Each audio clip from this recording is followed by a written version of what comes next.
Next talk point मैं specially Siraj के लिए रखना चाहता हूँ भाई। सिराज के लिए मैं एक स्टैट पढ़ रहा था।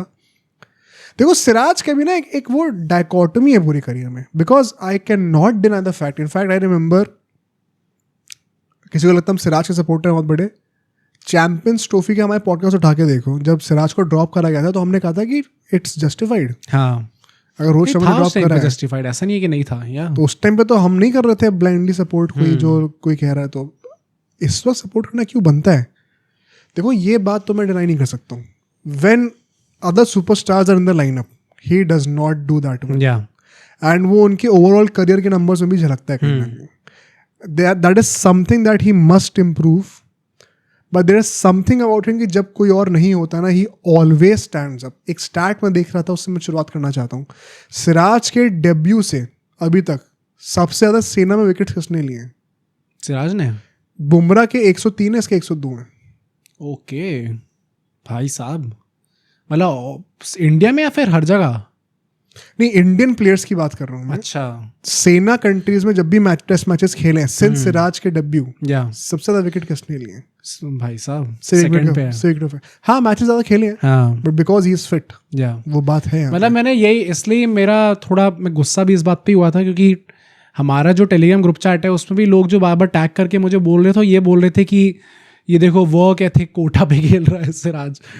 तो मेरा इतना सिंपल सा था भाई, तो बुमराह भी खेल ले फिर। अगर इतना इजी है 5 टेस्ट मैच खेलना डे इन डे आउट, 25 दिन का खेल खेला है सिराज ने, 25 दिन आके लगातार उसी इंटेंसिटी पे आके बॉलिंग करना कोई नॉर्मल प्लेयर कर सकता है क्या? इसके लिए भी अलग लेवल ऑफ फिटनेस चाहिए भाई, मुझे नहीं लगता। मतलब देखो ये बात तो है, मतलब मैं पर मैं इसको ये बोल के जस्टिफाई नहीं करना चाहता कि परफॉर्मेंस गंदी हो जाएगी। मतलब परफॉर्मेंस तो देनी पड़ेगी। नहीं भाई, परफॉर्मेंस आज भी तारीफ इसलिए हो रही है बिकॉज परफॉर्मेंस दी है बंदे ने। मुझे ऐसा लगता है कि किसी भी खिलाड़ी को अगर आप इतना ज्यादा खिलाओगे तो it is bound to happen, उनकी परफॉर्मेंस गिरेगी।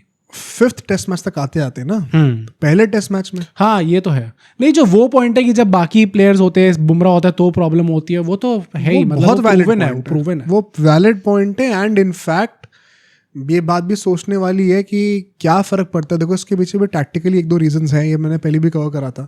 जब बुमराह होंगे तो he will get the best and to ball, अब पूरा सेटअप उनके ओवर्स को मैनेज करने के अराउंड होगा। Siraj will be a second thought. जब वो नहीं होंगे तो सिराज गेट्स दैट प्रायोरिटी, तो नेचुरली एक उनको एडवांटेज मिलता है टैक्टिकली। एंड सेकंड जो मेंटल एस्पेक्ट है, if he does not believe कि वो मेन कैरेक्टर है तो नहीं होगा, उससे ही फर्क पड़ता है। But at the same time ये वर्क हॉर्स वाला भी जो है ना चीज़ भाई, अच्छा मुझे पता नहीं था कि टेलीग्राम पे कुछ ऐसा हुआ है। नहीं, मैंने तो ऐसे रैंडमली खोल के देखा तो मुझे दिख रहा है कि भाई लगातार लोगों ने मुझे टैग करा हुआ है। नहीं, बट आई थिंक वो तो फिर इनवैलिड चीज़ है। नहीं, मुझे क्लाउन्स ओपिनियन, अगर उस चीज़ पे क्रिटिसाइज कर रहे हो कि वर्क हॉर्स है तो उस पर खिला लो, ऐसे तो कोई नहीं बोल रहा। नोबडी इज सेइंग कि Siraj is a better bowler than Bumrah by the way. हाँ या but he is playing the 5 test match because he is a workhorse. पर मैं ये चीज़ ज़रूर बोलूँगा कि इस टाइम पे, and I think going forward also, जो जितनी वैल्यू सिराज लेके आ सकता है एक टेस्ट सीरीज के अंदर, बुमराह नहीं ला सकते। And that is solely based on the fact that Bumrah जब आते तो उनके साथ एक हेडेक आता है। इनफैक्ट बुमराह पे हम लोग, बुमराह का अलग से पॉइंट है, हाँ, तो बस एक मेरा बहुत इंपॉर्टेंट पॉइंट है उसके लिए। अच्छा, तो बुमराह जब आते तो एक हेडेक आता है उनके साथ, and there is always talk about कि ये मैच खेलेंगे नहीं खेलेंगे, उसके अकॉर्डिंग स्ट्रैटेजी बनती है, उसके अकॉर्डिंग प्लेयर्स अंदर आते हैं, उनके अकॉर्डिंग प्लेयर्स बाहर जाते हैं, टू द पॉइंट कि डिसाइडर टेस्ट मैच, अगर हम लोग ये टेस्ट मैच हार जाते तो आपको पता है कि सीरीज का नैरेटिव क्या बनता। नैरेटिव बनता छोड़ो, क्या पता लोग अपनी जॉब से छूट जाते, क्या पता आपके कोच की जॉब चली जाती वहां पे, एंड आपके कप्तान का क्या होता वो देखेंगे ही बाद में। बट आप खेल नहीं सकते उस टाइम पे। And on the other hand there is a player जो कि इनफैक्ट जो रूट ने भी ये चीज़ बोली, एंड अगर बाकी प्लेयर्स, बाकी इतने सीनियर खिलाड़ी आके बोल रहे हैं कि हमें भी अपनी टीम में anybody would love to have such a guy जो कि हमेशा अवेलेबल होता है, देन इट क्लियरली मीन्स कि उस टाइम पे उस पूरे सेटअप के अंदर जो भी खिलाड़ी है ना, वो लोग बहुत ज़्यादा वैल्यू करते हैं। And it makes you wonder ना, जब क्रिस वोक्स टूटे हाथ के साथ खेल रहे हैं। नहीं, मेरा पॉइंट ये था कि अल्टीमेटली ये सिर्फ ये एज अ फैन ओपिनियन मैं नहीं कह रहा हूँ, बट मतलब उस सेटअप में जो लोग अवेलेबल है ना, जो प्लेयर्स है, जो मैनेजमेंट है, हाँ, तो ये तो इंडियन टीम की भी सेटअप बोलता है हाँ, ना, तो वो बेवकूफ थोड़ी बैठे नहीं, ऊपर। और मतलब उनके लिए बहुत ज्यादा अहमियत है इस चीज की, हाँ, कि एक आदमी हमेशा अवेलेबल हो। बिल्कुल। और नहीं, और if you actually play on a certain level, एक टीम स्पोर्ट अगर आप खेलोगे, you realise exactly what you are saying. वो ऐसे लोगों का फर्क पड़ता है, and you need such guys. Even it last is not about जो प्लेइंग इलेवन आप बनाते हो ना एज अ कैप्टन, कहीं बताऊं आपको, इट इज नॉट अबाउट, या फिर कभी आप अपना कोई बिजनेस वगैरह भी करोगे तो हायरिंग ऐसी ही होती है भाई। It is not about the most talented guy, it is about the work ethic and the commitment. अगर अब मुझे एक बहुत टैलेंटेड बंदा है लेकिन वो आधा दूरा काम अपनी मर्जी से करके दे रहा है, तो मैं निकाल दूंगा उसको। नहीं, और प्लस मतलब टू द पॉइंट कि बुमराह ऐसा बात, हाँ, मतलब लास्ट डे पे आते हुए भी ना, मतलब मुझे एक्सपेक्टेशन थी से रात से कि करेगा, इंटेंसिटी लेके आएगा भाई ये बंदा। 140 प्लस डाल रहे हैं लास्ट डे पर। क्या बहाने हैं किसी और के पास ना डालने के?